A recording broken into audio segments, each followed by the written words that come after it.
I was silent, or I was dumb, and I did not open my mouth, because you did it. Psalm 39, verse 9. Not to trouble you with a tedious preface in which usually is a flood of words, and but a drop of manner. This psalm consists of 2 parts. In the former you have the prophet's disease discovered, and in the latter the remedy applied.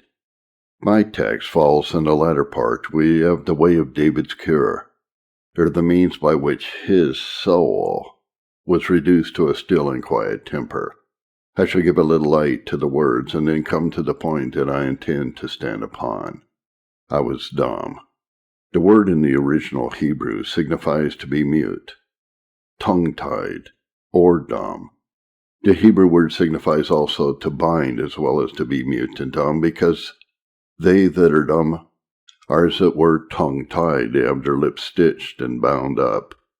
The sight of God's hand and the afflictions that was upon him makes him lay aloft silence upon his heart and tongue. I did not open my mouth, because you did it. He looks through all secondary causes to the first cause, and is silent. He sees the hand of God in it all, and so he sits mute and quiet. The sight of God in an affliction is of an irresistible efficacy to silence the heart and stop the mouth of a gracious man. In the words you may observe 3 things. 1, the person speaking, and that is David, a king, a saint, a man after God's own heart, a Christian. And here we look upon David not as a king, but as a Christian, as a man whose heart was right with God. Number 2, the action and carriage of David under the hand of God in these words: I was dumb, and opened not my mouth. 3, the reason of this humble and sweet carriage of his in these words: because you did it. The proposition is this doctrine, that it is the great duty and concern of gracious souls to be mute and silent under the greatest afflictions, the saddest providences and sharpest trials that they meet with in this world. For the opening and clearing up of this great and useful truth, I shall inquire first what this silence is that is here pointed at in the proposition. Secondly, what a gracious and holy silence it includes. Thirdly, what this holy silence does not include, and fourthly, the reasons of the point, and then bring it all home by way of application to our own souls. For the first, what is the silence here meant? I answer, there is a 7-fold silence. First, there is a stoical silence. The Stoics of old thought it altogether below a man that has reason or understanding either to rejoice in any good, or to mourn for any evil. But this stoical silence is such a sensible insensibleness as is very provoking to a holy God. Isaiah 26, verses 10 and 11.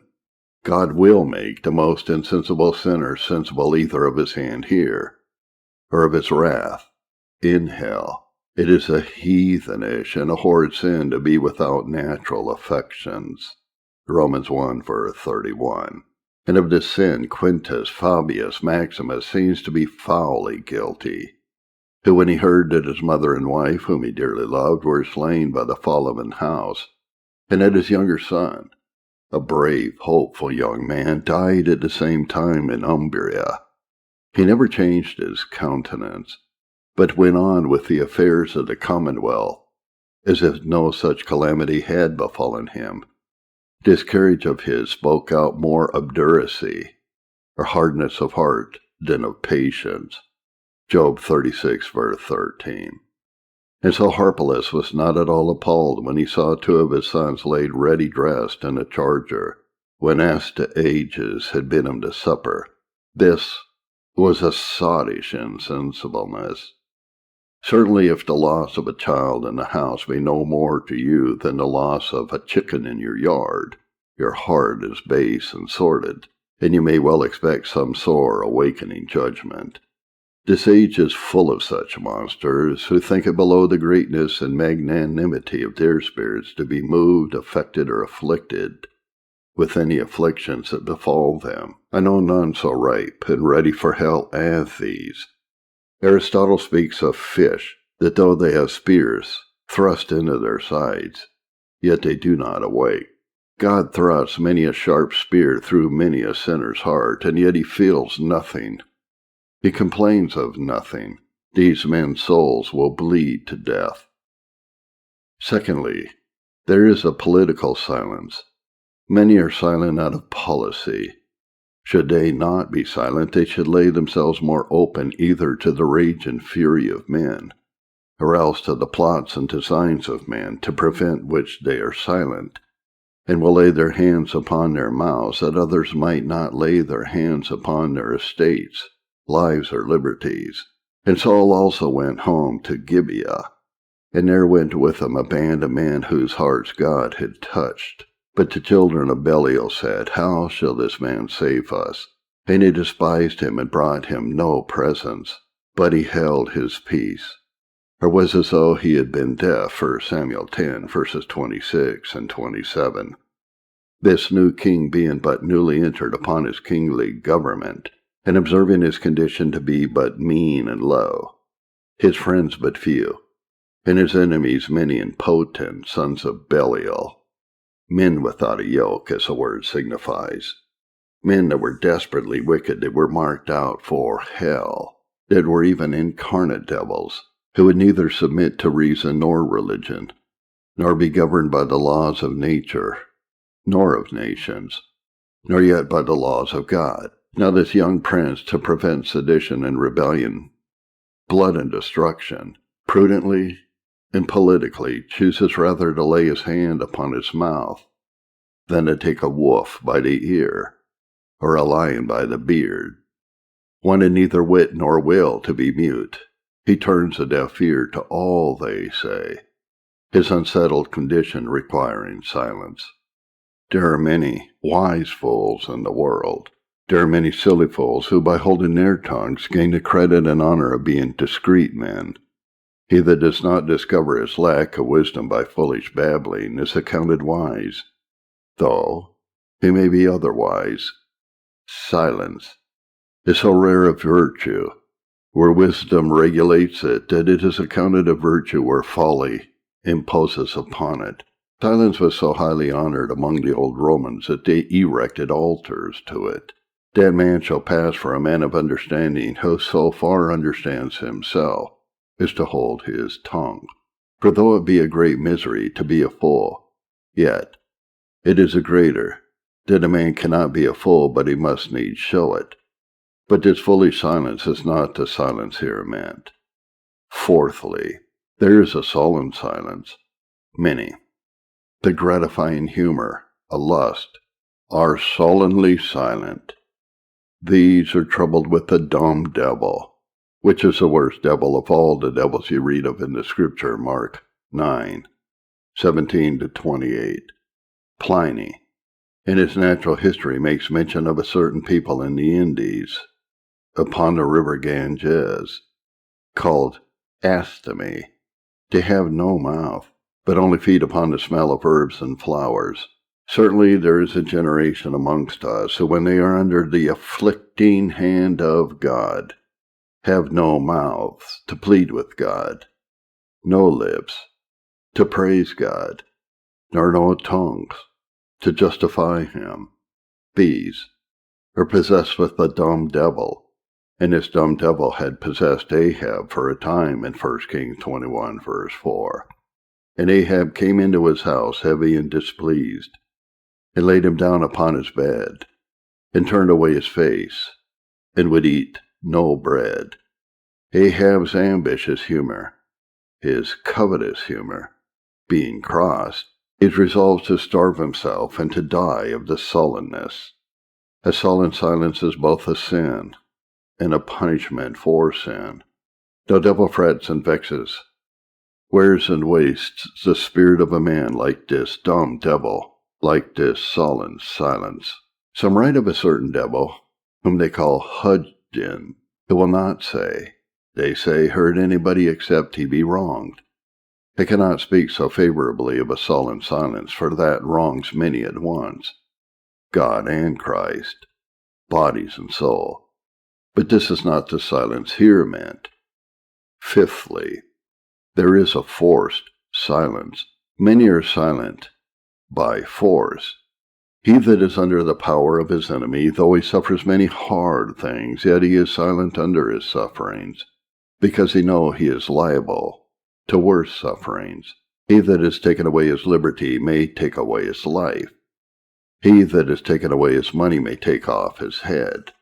He that hath let him blood in the foot may let him blood in the throat, if he will not be still and quiet. And this works a silence only by force. So when many are under the afflicting hand of God, conscience tells them that they are now under the hand of an enemy, and the power of that God whom they have dishonored, whose Son they have crucified, whose Spirit they have grieved, whose righteous laws they have transgressed, whose ordinances they have despised, and whose people they have abused and opposed, and that he that has taken away one child may take away every child, and he that has taken away the wife might have taken away the husband, and he that has taken away some part of the estate might have taken away all the estate, and that he who has inflicted some distempers upon the body might have cast both body and soul into hell fire forever, and he that has shut him up in his chamber may shut him out of heaven at pleasure. The thoughts and sense of these things makes many a sinner silent under the hand of God. But this is but a forced silence, and such was the silence of Philip II, King of Spain, who when his invincible armada that had been 3 years of fitting was lost, he gave command that all over Spain should give thanks to God and the saints that it was no more grievous, as a cudgel forces a dog to be quiet and still, and a rod forces a child to be silent and mute. So the apprehensions of what God has done and of what God may do forces many a soul to be silent. Jeremiah 3, verse 10. 1 Kings 14, verses 5 to 18. But this is not the silence here meant. A forced silence is no silence in the eye of God. Sixthly, there is a despairing silence. A despairing soul is a terror to himself. He has a hell in his heart, but a horror in his conscience. He looks upwards, and there he beholds God frowning at him, and Christ bleeding. He looks inwards, and there he finds his conscience accusing and condemning of him. He looks on the one side of him, and there he hears all his sins crying out, "We are yours, and we will follow you. We will to the grave with you. We will go to judgment with you, and from judgment we will go to hell with you." He looks on the other side of him, and there he sees infernal fins and fearful shapes, amazing and terrifying of him, and waiting to receive his despairing soul as soon as she shall take her leave of its wretched body. He looks above him, and there he sees the gates of heaven shut against him. He looks beneath him, and there he sees hell gaping for him. And under these sad sights he is full of secret conclusions against his own soul. There is a mercy for others, the despairing soul says, but none for me. Grace and favor for others, but none for me. Pardon and peace for others, but none for me. Blessedness and happiness for others, but none for me. There is no help. There is no help. Jeremiah 2, verses 25 and chapter 18:12. This seems to be his case who died with this desperate saying in his mouth, "Farewell, life and hope together." Now, under these dismal apprehensions and sad conclusions about its present and future condition, the despairing soul sits silent, being filled with amazement and astonishment. Psalm 77, verse 4. I am so troubled that I cannot speak. But this is not the silence here meant. But seventhly and lastly, there is a prudent silence, a holy and a gracious silence, a silence that springs from prudent principles. from holy principles, and from gracious causes and considerations. And this is the silence that is meant here. And this I shall fully discover in my answers to the second question, which is this: what does a prudent, a gracious, a holy silence include? Answer to it includes and takes in these 8 things. First, it includes a sight of God and an acknowledgement of God as the author of all the afflictions that come upon us.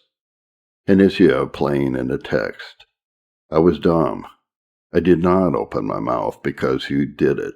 The psalmist looks through secondary causes to the first cause, and so sits mute before the Lord. There is no sickness so little but God has a finger in it, though it be but the aching of the little finger.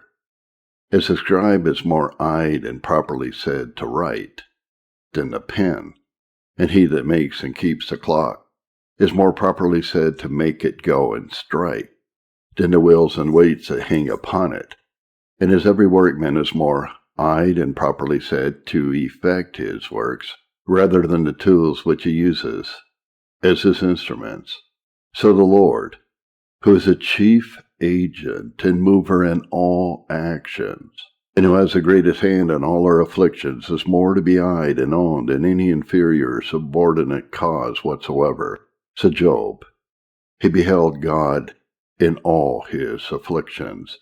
Job 1 verse 21. The Lord gave, and the Lord has taken away.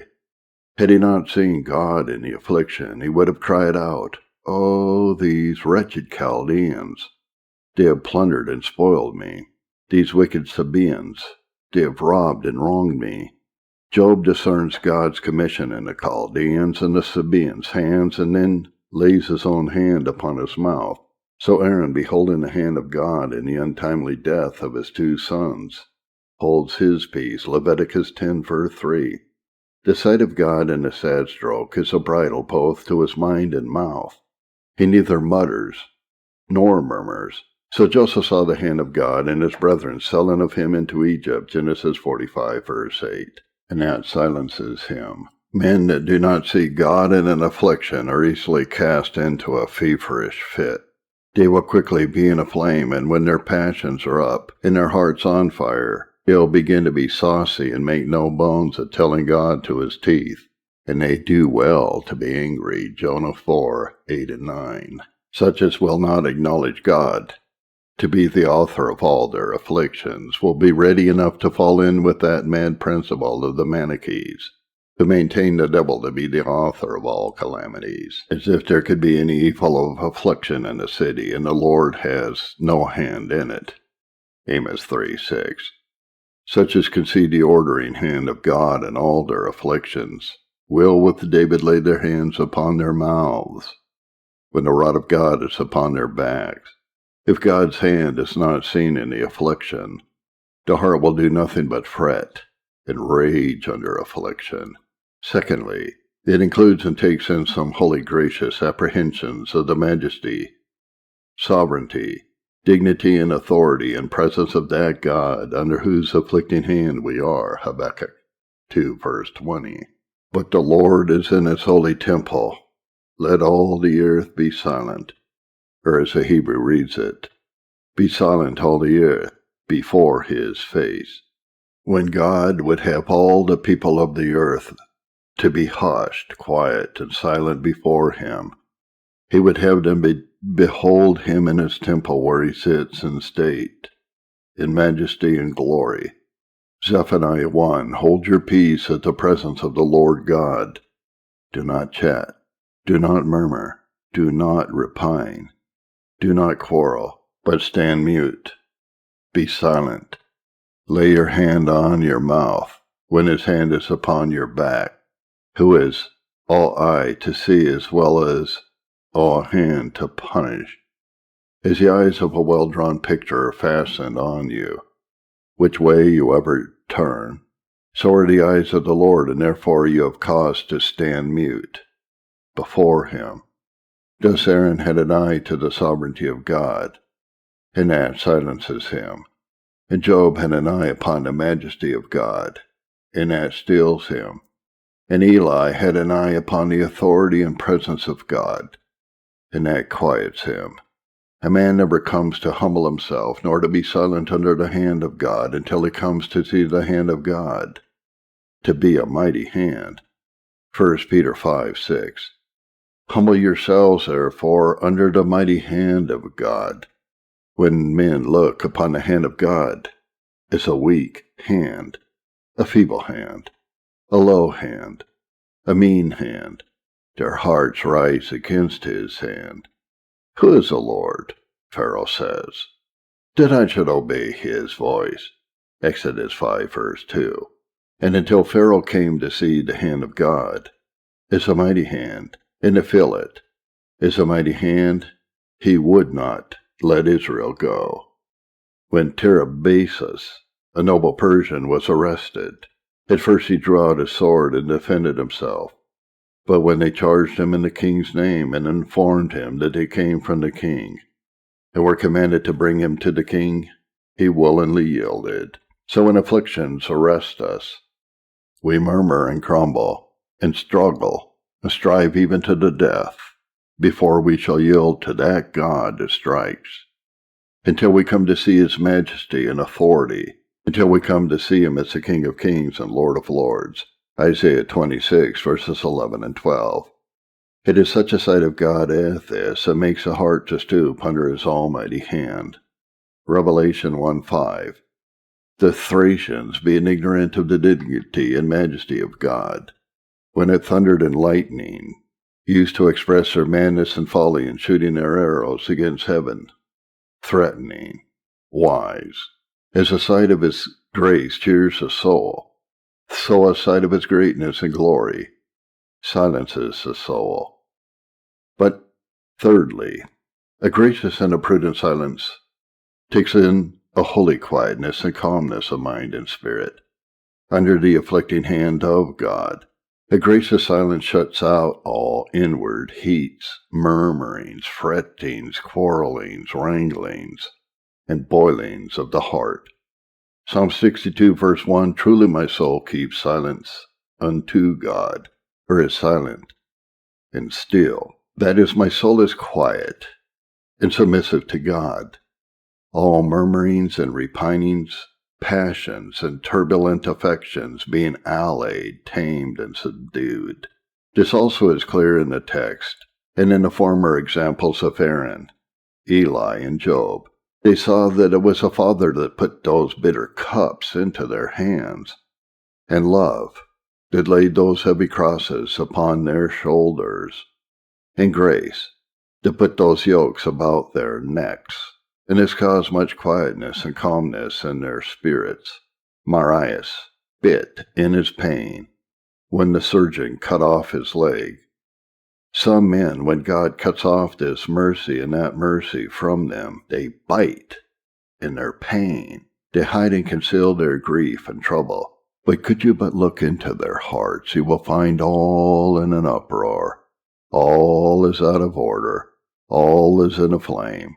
And however they may seem to be cold without, yet they are all in a hot, burning fever within. Such a feverish fit David was once in, Psalm 39 verse 3. But certainly a holy silence allays all tumults in the mind and makes a man impatient to possess his own soul, which, next to his possession of God, is the choicest and sweetest possession in all the world, Luke 21 verse 19.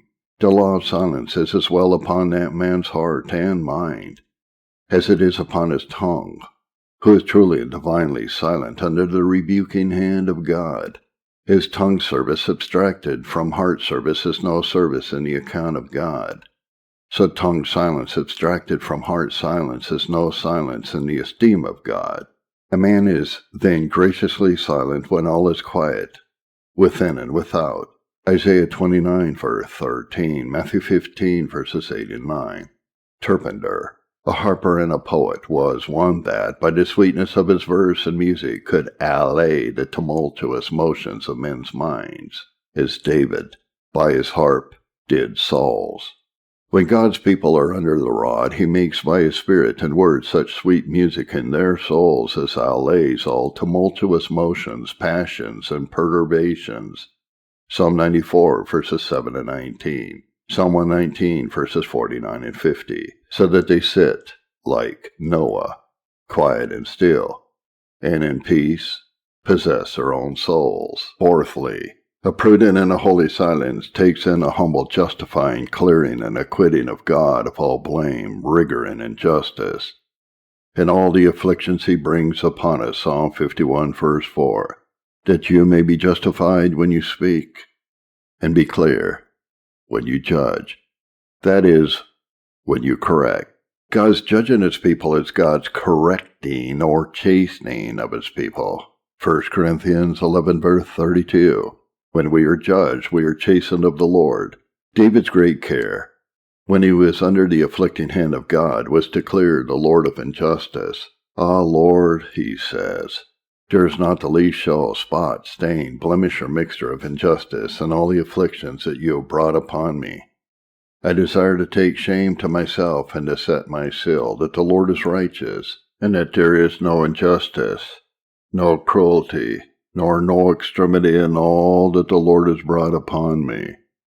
And so in that Psalm 119, verse 75 and 137, he sweetly and readily subscribes to the righteousness of God in those sharp and smart afflictions that God exercised him with. I know, O Lord, that your judgments are right, and that you in faithfulness afflicted me. Righteous are you, O Lord, and righteous are your judgments. God's judgments are always just. He never afflicts, but in faithfulness. His will is a rule of justice, and therefore a gracious soul dares not cavil nor question his proceedings. The afflicted soul knows that a righteous God can do nothing but that which is righteous. It knows that God is uncontrollable, and therefore the afflicted man puts his mouth in the dust and keeps silence before him. Who dares to say to him, Wherefore have you done so? 2 Samuel 16, verse 10. The Turks, when they are cruelly lashed, are compelled to return to the judge that commanded it, to kiss his hand, give him thanks, and pay the officer that whipped them, and so clear the judge and officer of injustice, silently to kiss the rod, and the hand that whips with it, is the noblest way of clearing the Lord of all injustice. The Babylonish captivity was the sorest, the heaviest affliction that ever God inflicted upon any people under heaven. Witness that of 1 Samuel 12 and Daniel 9, verse 12. Yet, under those smart afflictions, wisdom is justified of her children. Nehemiah 9, verse 33. You are just, and all that is brought upon us, for you have done right, but we have done wickedly. Lamentations 1, verse 18. The Lord is righteous, for I have rebelled against him. The holy silence shines in nothing more than in an humble justifying and clearing of God from all that which a corrupt heart is apt enough to charge God with. In the day of affliction, God, and that he is good, can give nothing, nor do nothing, but that which is good. Others do frequently. He cannot possibly, saith Martin Luther on the 120th Psalm. Fifthly, the holy silent takes in gracious, blessed, soul-quieting conclusions about the issuing event of those afflictions that are upon us. Lamentation 3, 27-34. In this choice scripture, you may observe these 5 conclusions to steel your hearts. First, and then more generally, that they shall work for your good. Verse 27. It is good for a man that he bear the yoke in his youth. A gracious soul secretly concludes his stars shine brightest in the night. So God will make my soul shine and glister like gold, while I am in this furnace. And when I come out of the furnace of affliction, Job 23, verse 10, he knows the way that I take, and when he has tried me, I shall come forth as gold. Surely as the tasting of honey opened Jonathan's eyes, so this cross, this affliction, shall open my eyes. By this stroke I shall come to have a clearer sight of my sins and of myself, and a fuller sight of my God. Surely this affliction shall issue in the purging away of my dross, Isaiah 1 verse 25. Surely, as plowing of the ground kills the weeds, and harrowing breaks hard clods, so these afflictions shall kill my sins, and soften my heart. Surely as the plaster draws out the core, so the afflictions that are upon me shall draw out the core of pride, the core of self-love, the core of envy, the core of earthliness, the core of formality, the core of hypocrisy. Psalm 119, verses 67 and 71. Surely by these the Lord will crucify my heart more and more to the world, and the world to my heart. Surely by these afflictions the Lord will hide pride from my soul. Job 33, 14-21. Surely these afflictions are but the Lord's pruning knives, by which it will bleed my sins and prune my heart, and make it more fertile and fruitful. They are but the Lord's portion, by which he will clear me and rid me of those spiritual diseases and maladies which are most deadly and dangerous to my soul. Surely these shall increase my spiritual experiences. Surely by these I shall be made more partaker of God's holiness, Hebrews 12:10. As black soap makes white clothes, so do sharp afflictions make holy hearts. Surely by these God will communicate more of himself to me, Hosea 2 verse 14. Surely by these afflictions the Lord will draw out my heart more and more to seek him, Isaiah 26:16. Surely by these trials and troubles the Lord will fix my soul more than ever upon the great concerns of another world. Surely by these afflictions the Lord will work in me more tenderness and compassion towards those that are afflicted. The Romans punished one that was seen looking out at his window with a crown of roses on his head in a time of public calamity. Bishop Bonner was full of guts, but empty of bowels. I'm afraid this age is full of such Bonners. Surely these are but God's love tokens. Revelation 3 verse 19. As many as I love, I rebuke and chasten. Seneca persuaded his friend Polybius to bear his affliction quietly, because he was the emperor's favorite. He told him that it is not lawful for him to complain while Caesar was his friend. So, says the holy Christian, "Oh, my soul, be quiet, be still." All of this is done in love. All of this is the fruit of divine favor. I see honey upon the top of every twig. I see the rod is but a rosemary branch. I have sugar with my gall and wine with my wormwood. Therefore be silent, O my soul, in this general conclusion, that all shall be for your good, had this blessed effect upon the church. Lamentation 3 verse 28. He sits alone, he keeps silence, because he has borne it upon him. Afflictions abase the loveliness of the world without, that might entice us. It abates the lustiness of the flesh within, which might else ensnare us. And it abates the spirit in its quarrel against the flesh and the world, by all which it proves a mighty advantage to us. Secondly, they shall keep them humble and low. He puts his mouth in the dust. Lamentation 3 verse 29. If so be there may be hope. Some say that these words are an allusion to the manner of those that, having been conquered and subdued, lay their necks down at the conqueror's feet, to be trampled upon, and so lick up the dust that is under the conqueror's feet. Others of the learned looked upon the words as an allusion to poor petitioners who cast themselves down at princes' feet, that they may draw forth their pity and compassion towards them. Thirdly, the third soul-quieting conclusion you have in Lamentation 3:31, for the Lord will not cast off forever. The rod shall not always lie upon the back of the righteous. At eventide, lo, there is trouble, but afore morning it is gone. Isaiah 17 verse 13. As Athanasius said to his friends when they came to bewail his misery and banishment, "It is but a little cloud," he said, "and it will quickly be gone." There are none of God's afflicted ones that have not their intermissions, respites, breathing. Whiles, yea, so small a while does the hand of the Lord rest upon his people. And Martin Luther cannot get diminutives enough to extenuate it, for he calls it a very little cross that we bear, Isaiah 26, verse 20. Come, my people, enter thou into thy chambers and shut your doors about you. Hide yourself as it were for a little moment, or for a little space, a little while, until the indignation be overpast.